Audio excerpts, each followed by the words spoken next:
Na nossa última aula, nós estudamos sobre a estrutura interna da Terra.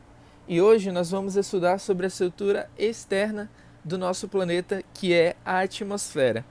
A atmosfera terrestre é essencial para a manutenção da vida aqui no nosso planeta.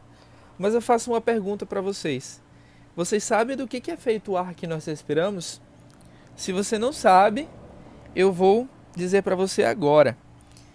Olha só, o ar que nós respiramos ele é composto basicamente de 78 a 79% de nitrogênio. Nós possuímos também de 21 a 30% de oxigênio e nós também possuímos 1% de outros gases que também fazem parte da composição do ar. Uma coisa bem interessante aqui que nós devemos destacar é que quanto mais nós nos afastamos da superfície da Terra, menos oxigênio nós encontramos. E é por isso que o ar ele recebe nessas altitudes o nome de ar rarefeito, certo? Quando os astronautas eles necessitam sair do nosso planeta, né, sair aqui da superfície terrestre, eles precisam utilizar um traje espacial que ele é especial também, composto por um capacete e um reservatório de ar para que o astronauta ele não morra por causa da escassez de oxigênio, certo?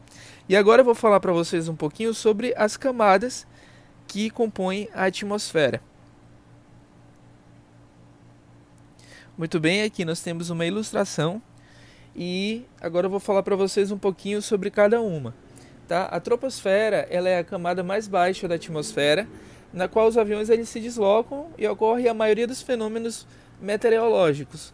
Estende-se do nível do mar até mais ou menos 12 km de altitude e as suas temperaturas elas podem atingir menos 60 graus Celsius. Então é muito frio.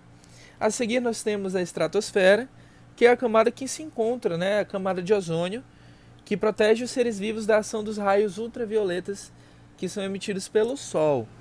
Então ela estende-se de 12 a 50 km de altitude e as suas temperaturas elas chegam a menos 15 graus Celsius.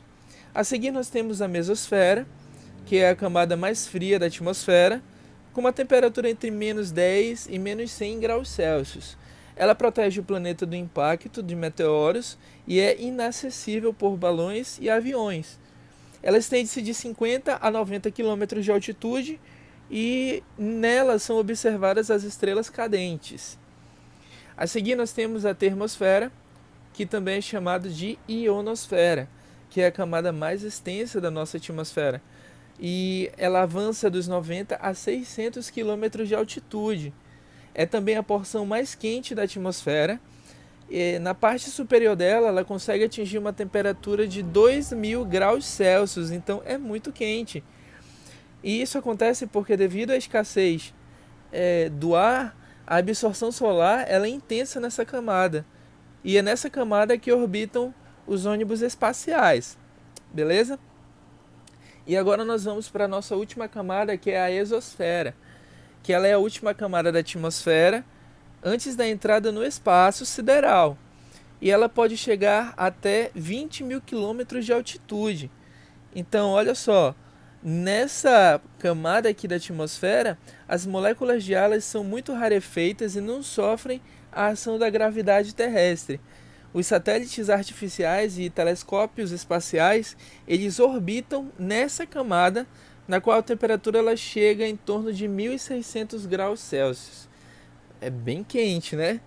E aí, falando de calor, eu quero chamar a sua atenção para um fenômeno, tá? Na verdade, ainda não vamos falar do fenômeno, vamos falar primeiro aqui da camada de ozônio. O que é a camada de ozônio? A camada de ozônio ela é uma região da estratosfera, como eu já falei para vocês, que concentra ali uma grande quantidade de ozônio.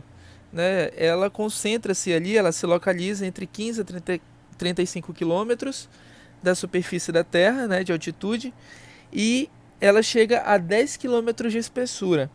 Contém aproximadamente 90% do ozônio atmosférico.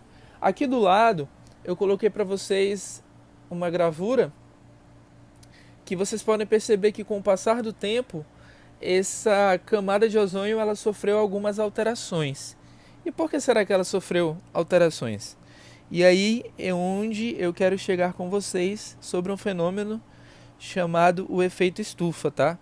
O efeito estufa ele nada mais é do que o aumento da temperatura na Terra por causa da retenção do calor dos raios ultravioletas, tá? E ele acaba sendo intensificado por causa da poluição dos gases que nós emitimos aqui na Terra. Então, a poluição que nós emitimos, né, os gases ali que são poluentes, eles se acumulam na nossa atmosfera e eles colaboram para a abertura deste buraco aqui, ó, da nossa camada de ozônio, que é quem nos protege da ação direta dos raios ultravioletas, tá? Não esqueçam disso.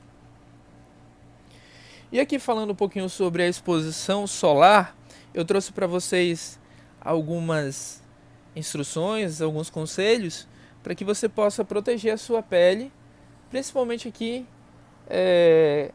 na época do verão, né, onde a ação dos raios ultravioletas elas são mais intensas, ok?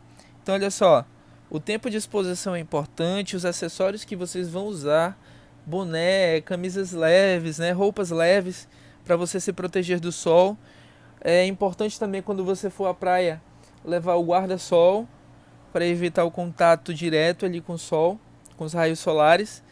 Use também filtro solar, certo? E também as roupas, né? Se você for se expor ao sol, como eu já falei, levem roupas leves, tá? Para que você não pegue também uma insolação. Então essa foi a nossa aula de hoje. Eu espero que vocês tenham gostado e até a próxima.